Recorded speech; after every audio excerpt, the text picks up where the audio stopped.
Hallelujah. मसीह यीशु के नाम में आप सबों को जय मसीह। प्रभु का मान अनुग्रह में हम लोग भले और चंगे हैं और प्रार्थना से विश्वास करता हूं और आप लोग भी भले चंगे होंगे जहां भी हैं। मेरे प्रियो, आज मुझे जो बहुत सारी शिक्षाएं सुनने के बाद हमको एक चीज़ों का बारे में बोलने का मन हुआ, वे मैच्योरिटी इन क्राइस्ट, मसीह में परिपक्वता।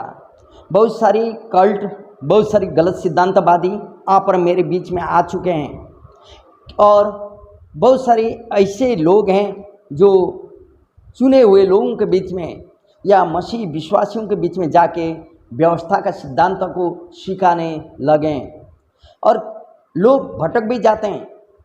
लोग कहने लगे, हम लोग का फादर ने, हम लोग का पास्टर जी ने तो इसका बारे में बताते नहीं थे, लेकिन आज मुझे मालूम चला और यही शिक्षा अच्छा है बोलते हुए लोग जाने लगे। तब मुझे लगा क्यों ऐसा होता।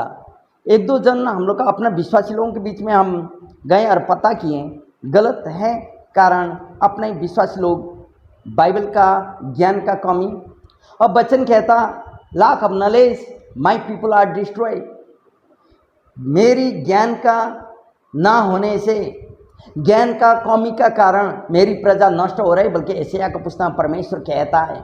मेरे प्रियो, बहुत बार जब हमें परमेश्वर का बुनियादी ज्ञान मालूम नहीं रहता, एडमिनिस्ट्रेशन, परमेश्वरीय एडमिनिस्ट्रेशन के बारे में मालूम नहीं रहता, तब तो मेरा जीवन जैसे मादल बजता, जैसे ढोलक बजता, जैसे गाना बजता, वैसे मैं नाचने लगूंगा। लेकिन जब मुझे ज्ञान परमेश्वर का वचन का प्रति ज्ञान होगा, मैं मसीह मैच्योर बन जाता हूँ या परिपक्वता में रहता हूँ, मुझे कोई भी हिला नहीं सकता मेरे प्रियो। इसलिए आज मैंने मेरा सब्जेक्ट लिए मैच्योरिटी इन क्राइस्ट, मसीह में परिपक्वता। उद्धार पाने के बाद प्रत्येक विश्वासी आत्मिक रूप से परिपक्व होने के लिए जीवन को आरंभिक करता है मेरे प्रियो, जो चीज़ आप और मैंने भी किए हैं। पौल कहता है ना, ये एक चलते रहने वाला प्रक्रिया है जो इस जीवन में कभी भी खत्म नहीं होता। आइए मेरे साथ खोलें फिलिपियों की पुस्तक 3 अध्याय 12 से 14 तक। फिलिपी 3 अध्याय 12 से 14, यहाँ क्या बोलता, हम पढ़ के सुना रहे हैं। यह मतलब नहीं कि मैं पा चुका हूँ या सिद्ध हो चुका हूँ, पर उस पदार्थों को पकड़ने के लिए दौड़ा चला जाता हूँ जिसके लिए मसीह यीशु ने मुझे पकड़ा था। हे भाइयों, मेरी भावना यह नहीं कि मैं पकड़ चुका हूँ, परंतु केवल यह एक काम करता हूँ कि जो बातें पीछे रह गई है उनको भूलकर आगे की बातों को ओर बढ़ता हुआ निशाने की ओर दौड़ा चला जाता हूँ, ताकि वह इनाम पाऊँ जिसके लिए परमेश्वर ने मुझे मसीह यीशु में ऊपर बुलाया है। आमेन, हालेलुया। परमेश्वर का वचन सुनाए और पढ़ाई प्रति प्रभु आशीष करें। आइए दुआ करें। पवित्र परमेश्वर, तेरा जीवित जिंदा वचन के लिए हम लोग धन्यवाद देते हैं प्रभु। आज जो भी सब्जेक्ट तूने दिया है और जो भी वचन तूने हमारे आगे रखा है प्रभु, बोलने वाला बोलने मैं नहीं, लेकिन तू मेरा होठों में होते हुए बोल और सुनने वाला हरेक का हृदय में तू काम कर। पवित्र आत्मा, तू हमारा शिक्षक मददगार है, तू ये कार्य को कर। महिमा तेरी हो यीशु के नाम में, आमेन, हालेलुया। मेरे प्रिय, हम लोग वचन को पढ़ चुके हैं। यहाँ कहता है कि पौल फिलिपियों का संतों का नजर में पौल एक परिपक्वता था, पौल एक महान था, तो भी उस उद्देश्य तक वो पहुंचा नहीं था जहां वो कह रहे मुझे और ऊपर जाना है। बोलता फिलिपी की पुस्तक लिखने का लगभग 30 साल आगे ही पौल का जीवन परिवर्तन हो चुका था। 30 साल तक का जीवन में, सेवकाई का दौरान में भी वो कहता, मैं अभी भी परिपक्व नहीं हूँ, मैं अभी भी वो लक्ष्य की ओर आगे बढ़ते चले जाता हूँ। मालूम है, 30 साल आगे उद्धार का अनुभव हो चुका व्यक्ति आज बोलता है मैं अभी तक सिद्ध हुआ नहीं हूँ, लेकिन विश्वासी लोग, वहाँ का संत लोग पौल को महान सोचते थे। पौल सिद्ध हो चुका होगा बोलते थे, लेकिन पौल कहता मैं अभी तक आत्मिक ऊंचाई में चढ़ने चाहता हूं और एक धावक, एक खिलाड़ी का समान जोश में मैं कह रहा हूं, मैं सिद्ध होने के लिए बढ़ रहा हूं बोलता। मेरे प्रियो, पौल यदि सिद्ध होने का चक्कर में अभी दौड़ रहे 30 साल उद्धार पाने के पश्चात भी, तब तो आप और मुझे सिद्ध होना, तभी वो बोलता अभी तक मैं सिद्ध बना नहीं हूं। तब हमें और कई चीज़ों का अनुभव करते हुए हमको आगे बढ़ना चाहिए। मेरे प्रियो, पौलुस की तरह हमें भी मसीह में परमेश्वर के गहरे ज्ञान की ओर निरंतर आगे बढ़ते चले जाना होगा। मैं फिर भी कहता हूं, पौलुस की तरह आप और मुझे भी परमेश्वर का वो महान और गहरे ज्ञान की ओर आगे बढ़ते चले जाना होगा। जब हम लोग ऐसा करेंगे ना, हम लोग आत्मिक परिपक्वता में हम लोग आगे बढ़ने लगेंगे। जब हम लोग परमेश्वर का ज्ञान, वचन का ज्ञान को प्राप्त करते हैं, क्योंकि मसीह में परिपक्वता बनने के लिए एक व्यक्ति को स्वयं व्यवहारिक बनना होगा। मेरे प्रियो, उसको या एक व्यक्ति जो उद्धार पाए व्यक्ति हो, अपने जगह में परमेश्वर को प्रसन्न करना होगा। अपने आप को प्रसन्न करना नहीं, लेकिन मेरे जीवन से या वो उद्धार पाए हुए व्यक्ति का जीवन से परमेश्वर प्रसन्न होना होगा। और दूसरी बात, उसका या परमेश्वर का आज्ञा का अनुसार चलना होगा या आज्ञा को पालन करना होगा। एक व्यक्ति जब अपना जीवन में परमेश्वर को प्रसन्न करने का खोज करता है, एक व्यक्ति जब अपना जीवन से परमेश्वर का वो आज्ञा को पालन करता है, जो परमेश्वर ने कहा बड़ा आज्ञा दिया, उस आज्ञा के अनुसार परमेश्वर का वचन का मुताबिक वो चलता है, तब हम जानते हैं या आप जानते हैं कि मसीह का परिपक्वता में वो बढ़ने लगा है। हालेलुया। मेरे प्रियो, मसीह में परिपक्वता या मैच्योरिटी इन क्राइस्ट एक ही साइन है, वो वचन की ओर, वचन का मुताबिक अपना जीवन को चलाएगा, परमेश्वर का आज्ञा को पालन करेगा, अपना जीवन में अपना नहीं परमेश्वर को प्रसन्न करने की कोशिश करेगा। मेरे प्रियो, हालेलुया। आइए मेरे साथ गलाती की पुस्तक 5वां अध्याय 16 पद को देखें। गलातियों की पुस्तक 5वां अध्याय 16 पद। किसी को मिला तो पढ़ दें, नहीं मिला तो हम पढ़ रहे हैं। गलाती की पुस्तक 5 अध्याय 16 पद। यहाँ ऐसा बोलता, पर मैं कहता हूं आत्मा के अनुसार चलो तो तुम शरीर की लालसा किसी रीति से पूरी नहीं करोगे। हालेलुया। आत्मा के अनुसार चलोगे तब तो शरीर की लालसा तुम पूरी नहीं करोगे बोलता। मेरे प्रियो, चलना जो शब्द है ना यहाँ, वो ग्रीक में इसका अर्थ मतलब होता है कि उसके उद्देश्य को ध्यान में रखते हुए आगे बढ़ना। आत्मा के अनुसार चलो बोलता है, ये चलना शब्द उसके उद्देश्य को ध्यान में रखते हुए आगे बढ़ना। परमेश्वर का उद्देश्य क्या है आपका जीवन में? मेरे प्रियो, परमेश्वर का उद्देश्य आप नष्ट न हो, आप बचें, आपके द्वारा और लोग भी बचें। परमेश्वर में आपका उद्देश्य क्या है? आपको वो उद्देश्य को ध्यान में रखना। आपका अनंत जीवन चोरी न हो, लॉस न हो, और उद्देश्य को बुलाए, वो उद्देश्य आपके जीवन से आपका कलीन को पूरा करने के लिए वो ध्यान में रखते हुए आपको आगे बढ़ना होगा। मेरे प्रियो, आत्मा में भरने का अर्थ होता है आत्मा का नियंत्रण में चलना। पवित्र आत्मा आपको जो अगुवाई करे उस अनुसार आपको चलना। और भी जो दिन आप मसीह यीशु को ग्रहण किए, अभी आप अपना इच्छा के अनुसार नहीं। बाइबल कहता, यही पौल कहता कोरिन्थियों की पुस्तक में, मैं नहीं लेकिन मुझ में अभी मसीह यीशु जीवित रहता है। हालेलुया। मेरे प्रियो, यदि मसीह यीशु मुझ में है तब तो मैं अपना इच्छा को कैसे पूरा करूंगा? हालेलुया। इसलिए मेरे प्रियो, आपको जानना होगा, इसलिए मेरे प्रियो आपको समझना होगा, यदि आप और हम मसीह यीशु में आगे बढ़ेंगे, आप और हम मसीह यीशु का आज्ञा को पूरा करते हुए आगे बढ़ेंगे, तो आप और मेरे जीवन से मसीह यीशु का ही नाम की महिमा होगा मेरे प्रियो, हालेलुया। इसलिए यहाँ बोलता आत्मा के अनुसार चलो बोलता है। गलाती 5 का 22 और 23 से यदि पढ़ेंगे तो वहाँ आपको मालूम चलता आत्मा अनुसार कैसे होता। पर आत्मा का फल तो प्रेम है, आनंद है, शांति है, धीरज है, कृपा है, भलाई है, विश्वास है, नम्रता और संयम है। ऐसे ऐसे कामों के विरोध में कोई भी व्यवस्था नहीं, हालेलुया। मेरे प्रियो, क्या आपके जीवन में आनंद है? क्या आप आनंद प्राप्त कर चुके हैं? मसीह में आनंद है? क्या आप उस शांति का राजकुमार को ग्रहण किए तो शांति आप अनुभव कर चुके हैं? क्या धीरज को आप जानते हैं?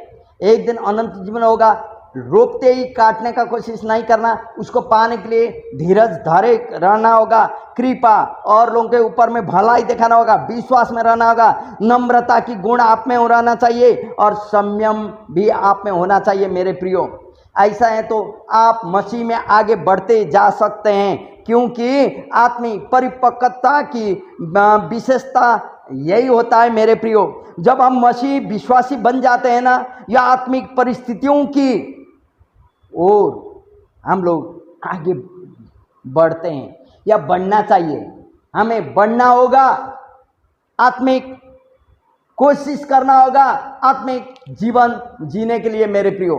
लेकिन इसका बारे में जब हम लोग मसीह में परिपक्वता का बात करते हैं, पीटर या पतरस क्या कहता है इसका बारे में, आइए देखें। दूसरा पतरस 1 अध्याय में पतरस क्या कहता, दूसरा पतरस 1 अध्याय, आइए मेरे साथ खोलें। दूसरा पतरस 1 अध्याय, यहाँ हम लोग पढ़ेंगे 3 से 8 तक। सर हम पढ़ के सुना देंगे, आपको एक्सप्लेन करने की ज़रूरत नहीं, आप समझ जाएंगे वचन में। दूसरा पतरस 1 अध्याय 3 से 8 आपको निकला है? नहीं निकला है तो हम पढ़ रहे हैं मेरे प्रियो। यहाँ ऐसा लिखा है, क्योंकि उसकी ईश्वरीय सामर्थ्य ने सब कुछ जो जीवन और भक्ति से संबंध रखता है हमें उसी की पहचान के द्वारा दिया है, जिसने हमें अपनी ही महिमा और सद्गुण के अनुसार बुलाया है, जिसके द्वारा उसने हमें बहुमूल्य और बहुत ही बड़ी प्रतिज्ञा दी है, ताकि उनके द्वारा तुम उस सड़ाहट से छूटकर जो संसार में बुरी अभिलाषाओं से होती है ईश्वरीय स्वभाव के सहभागी हो जाओ। इसी कारण तुम सब प्रकार का यत्न करते अपने विश्वास पर सद्गुण और सद्गुण पर संयम और सद्गुण पर समझ और समझ पर संयम और संयम पर धीरज और धीरज पर भक्ति और भक्ति पर भाईचारे की प्रीति और भाईचारे की प्रीति पर प्रेम बढ़ाते जाओ, क्योंकि यदि ये बातें तुम में वर्तमान में रहे और बढ़ती जाए तो तुम्हें हमारे प्रभु यीशु मसीह के पहचान में निकम्मे या निष्फल न होने देगी। हालेलुया, आपको आगे बढ़ाएगी। इसका मतलब मेरे प्रियो, ईश्वरीय सामर्थ्य जो आत्मिक सामर्थ्य और उन्नति का स्रोत है मेरे प्रियो, ईश्वरीय सामर्थ्य जो आत्मिक सामर्थ्य और उन्नति का स्रोत है।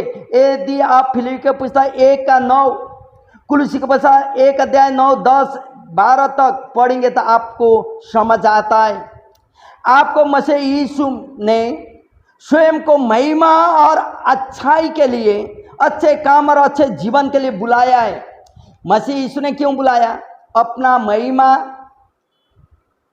पाने के लिए, और आपका जीवन से अच्छाई कार्य हो और आपका जीवन अच्छाई आशीषित हो, अनंत जीवन का भागी बन पाए। हालेलुया, परमेश्वर ने आपको बुलाया हुआ एक उद्देश्य है। आमेन। आपको पापों से छुटकारा दिया एक ही उद्देश्य है। इसलिए तो यहाँ परमेश्वर का वचन कहता है मेरे प्रियो, 4 पद में देखिए, स्वर्गीय प्रतिज्ञा है। 4 पद में जो लिखा है जिसमें यहाँ पर हम भागीदारी हैं, फिर हम पढ़ के सुना रहे हैं स्वर्गीय प्रतिज्ञा क्या है। जिनके द्वारा उसने हमें बहुमूल्य और बहुत ही बड़ी प्रतिज्ञा दी है, ताकि उनके द्वारा तुम उस सड़ाहट से छुटकर जो संसार में बुरी अभिलाषाओं से होती है, ईश्वरीय स्वभाव के समभागी हो जाओ। हालेलुया। सहभागी बनना, सड़ाहट का जीवन, ये जीवन मेरे प्रियो, जो दिन हम लोग प्रभु में सो जाते हैं, दफनाएंगे, मिट्टी हो जाएगा, जलाएंगे, राख बन जाएगा, लेकिन आप और मेरा इस सड़ाहट का जीवन यहीं खत्म होगा। लेकिन आत्मिक जीवन जो अदृश्य शरीर में हम लोग परिवर्तन होते जाएंगे, तब तो आप और हम इस जीवन को छोड़ते हुए एक अविनाशी जीवन की ओर हम लोग आगे बढ़ेंगे। इसलिए तो मेरे प्रियो, स्वर्गीय प्रतिज्ञा जिसमें हम लोग भागीदारी बन रहे हैं, 5 से 8 तक आप पढ़ेंगे तो स्वर्गीय स्वभाव का कार्य को आप प्रकट कर सकेंगे। बोलता स्वर्गीय स्वभाव का कार्य क्या क्या है। स्वर्गीय स्वभाव आपने वचन में 5 से 8 तक पढ़ने से मालूम चलता, एक विश्वासी को दुष्ट अभिलाषाओं के कारण उत्पन्न संसार के भ्रष्टता से भागने के लिए कर्मनिष्ठता और प्रयास की आवश्यकता होती है मेरे प्रियो, और पवित्र आत्मा की सक्षमता की सामर्थ्य भी आवश्यकता होती है। एक विश्वासी को, फिर हम बोल रहे हैं, एक विश्वासी को दुष्ट अभिलाषाओं से, आप और हम संसार में बहुत सारी चीजें आप और मेरे दिमाग में आती है, बहुत सारी अभिलाषाएं आप और मेरे जीवन में आती है। यह बात नहीं कि हम लोग सक्षम बन चुके हैं, हम लोग सब पूर्णता में हो गए, ऐसा नहीं है। वचन कहता है मैं सक्षम नहीं हूं। जो व्यक्ति मैं अपने आप को पापी हूं बोल के मान लेता है, उसी का उद्धार होता है। इसका मतलब हम लोग सक्षम नहीं है मेरे प्रियो। इसका मतलब आप और हम अभी भी पौल का बोला जैसा हम लोग सक्षम बनने की ओर बढ़ना होगा। इसमें कर्मनिष्ठता होता और प्रयासों, जो आगे बढ़ने के प्रयास होती, बाइबल अध्ययन की आवश्यकता पड़ती है, पवित्र आत्मा से भरने की आवश्यकता पड़ती है, और उसका सामर्थ्य, पवित्र आत्मा सामर्थ्य से आप और मुझे मसीह की परिपक्वता को ओर लेके जाता है। कोई भी हिला नहीं सकता मेरे प्रियो। तो मसीह में परिपक्वता बनने के लिए पत्रस यहाँ पर 7 गुणों को उल्लेख करता है मेरे प्रियो। पहला गुण अच्छाई। मसीह में आप परिपक्व बनने चाहते हैं तो आपका जीवन में अच्छाई स्वभाव रहना होगा। अच्छाई से सबों को जोड़ना होगा और साथ में ज्ञान रहना होगा। सांसारिक ही ज्ञान नहीं, लेकिन आत्मिक ज्ञान भी आपके जीवन में बहुत जरूरी है, जो पवित्र आत्मा से वचन का अध्ययन के द्वारा आपका जीवन आता है मेरे प्रियो। और विश्वास में आपको बढ़ना होगा, परमेश्वर और उसके वचन का ऊपर में आपका विश्वास में रहना होगा। साथ में धीरज आपको बनना होगा। अभी का समय में आप उपहास करने वालों और झूठे शिक्षकों के बीच में रहते हैं मेरे प्रियो। बहुत बार आपका खिल्ली उड़ाया जाता है, उपहास किया जाता है। ऐसे लोगों के बीच में बचने के लिए आपको इस पर हुआ विश्वास धीरज से धरे रहना होगा। उपवास करने वालों को करने दें। एक कहावत है ना, कुत्ता भौंकते रहता है, हाथी लमकते रहता है, चलते रहता है, कोई दिक्कत नहीं, क्योंकि हम लोग बुराई नहीं करते हैं, अच्छाई करते हैं, वचन का सेवकाई करते हैं मेरे प्रियो। क्योंकि धीरज यदि आप मेरे जीवन है तो हम लोग सब कुछ कर सकते हैं। आप रोमी का पुस्तक 5 अध्याय 3 से 3 और 4 पढ़ सकते हैं, 15 अध्याय 4-5 पढ़ सकते हैं, दूसरा कुरिन्थी 6 का 4, याकूब 1 का 3। आइए हम इस समय याकूब 1 का 3 धीरज के बारे में क्या बोलता है। याकूब की पुस्तक 1 का 3 में धीरज के बारे में परमेश्वर का वचन में क्या बोलना है। याकूब 1 का 3 हम पढ़ के सुना देंगे। यहाँ क्या बोलता है सुने। हम बहुत बार इस वचन को कोट कर चुके हैं, अभी भी करें। यह जानकर कि तुम्हारे विश्वास के 7 गुण मध्य एक परखे जाने से धीरज उत्पन्न होता है, और धीरज को अपना पूरा काम करने दो तो तुम पूरे और सिद्ध हो जाओगे और तुम में किसी बात की घटी न होगी। हालेलुया। धीरज को काम करने देना होगा। धीरज 7 गुण मध्य यहाँ पत्रस उल्लेख करता है, 1 गुण धीरज है मेरे प्रियो। अब भक्ति आपके जीवन में रहना होगा, और भक्ति के साथ भाईचारे की दयालुता आपके जीवन में रहना होगा। साथ भी भाईचारे की दयालुता आपका जीवन में है तो दूसरों का आवश्यकताओं के प्रति भी हमें चिंतित रहना होगा मेरे प्रियो। यदि हम दूसरा के आवश्यकता के ऊपर में चिंतित रहते हैं तो हमें मालूम है कि आप और हम परिपक्वता की ओर बढ़ रहे हैं। आज मेरा शीर्षक था मैच्योरिटी इन क्राइस्ट, मसीह में परिपक्वता कैसे बनेंगे। मसीह में परिपक्वता तब बनेंगे जब हम लोग मेरा अपना इच्छा नहीं, मेरे जीवन से परमेश्वर की इच्छा पूरी होना चाहिए, परमेश्वर को प्रसन्न करना होगा, और मैं नहीं लेकिन परमेश्वर का आज्ञा को मैं पालन करना होगा, और परमेश्वर का वचन की ओर मुझे ज्ञान होना होगा, पढ़ना होगा, परमेश्वर का साथ का संबंध मुझे बिताना होगा, पवित्र आत्मा अगुवाई में चलना होगा। तब तो मैं नहीं, मसीह मुझ में झलका दिखाई देता है, तब तो मैं आगे बढ़ सकता हूँ मेरे प्रियो। तब ये पतरस का दिया हुआ 7 गुण आपके जीवन में रहे, तब तो आप जानेंगे आप मैच्योर हो चुके हैं, आगे बढ़ रहे हैं। मैच्योर हो चुके हैं नहीं, लेकिन मैच्योर होने के लिए आगे बढ़ रहे हैं। जैसे पौल कहता है, लोग तो सोचे थे वो मान है, वो मैच्योर हो चुका है, लेकिन वो बोलता एक धावक के समान, एक योद्धा के समान मैं भी जोश से कहूँगा, वो पकड़ने के लिए सिद्धता की ओर मैं दौड़ रहा हूँ। जैसे धावक उपहार पाने के लिए, प्राइज पाने के लिए दौड़ता है वो जोश में, वैसे मैं भी वो अनंत जीवन का जो मुझे दिया हुआ है परमेश्वर ने, और उस सिद्धता की ओर मैं दौड़ रहा हूं बोलता। मेरे प्रियो, क्या आप रेडी हैं परमेश्वर का उस सिद्धता की ओर दौड़ने के लिए, या तो आप भी भटक चुके हैं। बहुत सारे लोगों का गवाही को हम लोग सुनते हैं, कई बार परमेश्वर के साथ संगति कर रहे थे, परमेश्वर का भवन में आए थे, परमेश्वर के लोगों के साथ का संगति था, लेकिन आज बैकस्लाइड हो चुके हैं। क्यों? क्योंकि परमेश्वर के ऊपर का एक तो संगति विहीन, पहला नंबर, दूसरा नंबर परमेश्वर के साथ का संगति उन लोगों को नहीं मिला, तीसरा नंबर परमेश्वर का वचन का ज्ञान नहीं रहा, चौथे नंबर प्रार्थना नहीं रहा, और उन लोगों का जीवन टोटली लॉस हो गया मेरे प्रियो। तब तो नहीं, भटकने से क्या है, अभी उन लोगों का धर्म मसीह हो गया। लेकिन मेरे प्रियो, आप और मेरा जीवन को परिवर्तन होना होगा, धर्म का बात नहीं, लेकिन जीवन परिवर्तन होगा ना, आप और मेरा जीवन सिद्धता की ओर बढ़ते जाएंगे। यदि आप चाहते हैं सिद्धता की ओर बढ़ना, तो आइए हम लोग एक साथ मिलकर प्रार्थना करें। आपके लिए मैं प्रार्थना करूंगा, और प्रभु आपको भी सिद्धता की ओर लेके चले। महिमा प्रभु की हो। आप सबों को मसीह युवादन, जय मसीह।